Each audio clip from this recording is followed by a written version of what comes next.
it's Barry. Welcome back to my channel.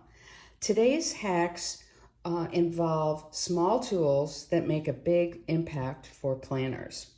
So first thing I want to do is show you the container that I have these tools in. And I actually have two of these. They are acrylic trays that have a mirrored bottom. And where I got them was Cloth and Paper subscription box. It was actually 2 years ago, February of 2019. When I opened them, I think I actually almost squealed because I was so excited to get them. They're really great because they stack or they can go side by side. And they fit a lot, but they're really compact. So the way I'm using them now, and I've certainly adjusted them on and off, is I have my favorite pens that I'm using in this one, and then these tools that we're going to talk about. So let's get started.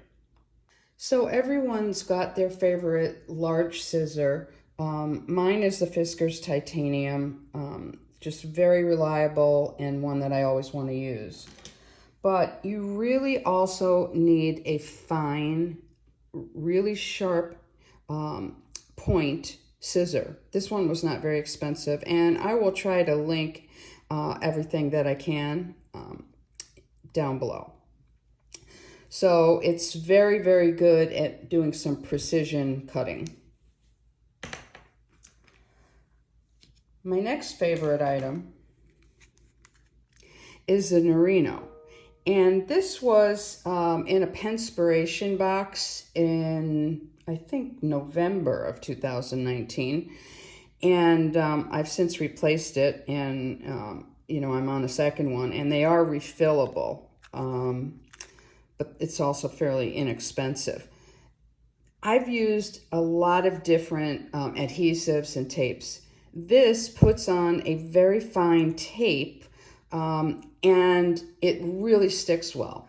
My favorite use for this is when you have a sticky note that isn't sticking very well, a tiny bit of this on the back, and it's perfect.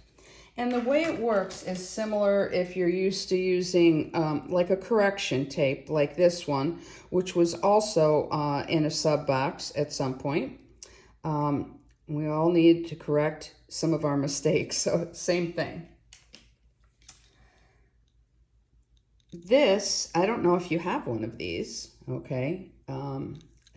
Very inexpensive, super helpful. It's a remote shutter. It connects via Bluetooth to your phone so that when you're doing something like filming, you can press the button and it stops and starts, and you don't shake by hitting your phone. So Ashley at Cloth and Paper has introduced us to many Kikuyo items, a lot of pens for sure. This tool was in a sub box. It was on the site for a while. And what it does is it corrects if you have one of your inserts and you somehow damaged the hole. It repairs it, and without making it look any different than it looked in the first place. Miracle worker. Next up, probably most people have a good X-Acto knife. My flavor is always Fiskars if it's anything that's cutting. It's just super, super reliable. And you need it if you're cutting washi or trimming something. Trust me, you need one. For small cutting work, some of you may have a slice tool. As you can see here, it's a very, very fine blade on the slice tool. Very helpful. Everyone's got rulers. I'm not even going to bring up rulers. But you really need a measuring tape because you want to measure certain things like the size of an insert, the size of a planner, the length of a pen, whatever it is. And this one has inches on one side and metric on the other. And press the button and it goes away. You never knew you needed this, but you do. It's called a pick-me-up tool. It's by Silhouette, and it has several different uses.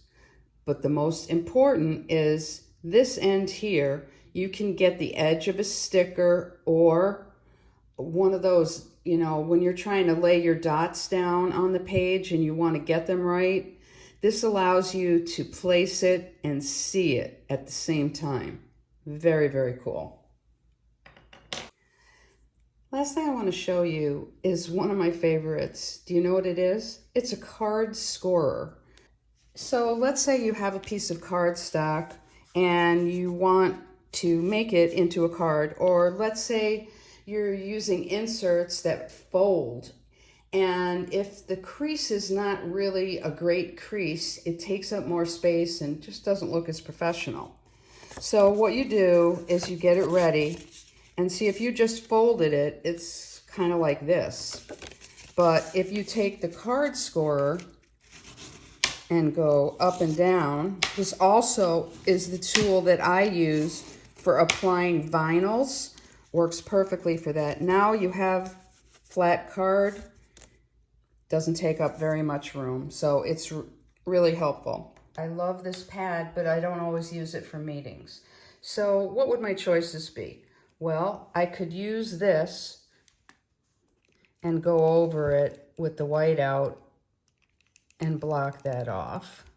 That's one choice to do, is to take the to-do sticky note, trim the to-do down. On the back of it, do the Norino. Remember I told you how great it is for sticking. I'm doing here. And there you go, new look to your pad. And something I would probably do here is, and this is the book that I made of the cloth and paper covers, and then just punched all my wonderful stickers in here. So I'd probably come and take one of the Avant-Garde, which are black little stickers. But since I'm not great at placing them, I use the pick-me-up tool, and I just get it on there so that you can see what you're doing. And I would probably do something like so. So hopefully something in here turns out to be a hack that really helps you with your planning. Thanks for tuning in. If you haven't subscribed already, please do. I've got links to some of the products that we saw here, coupon codes and discounts down below. Leave any questions or comments that you might have, and see you next time around.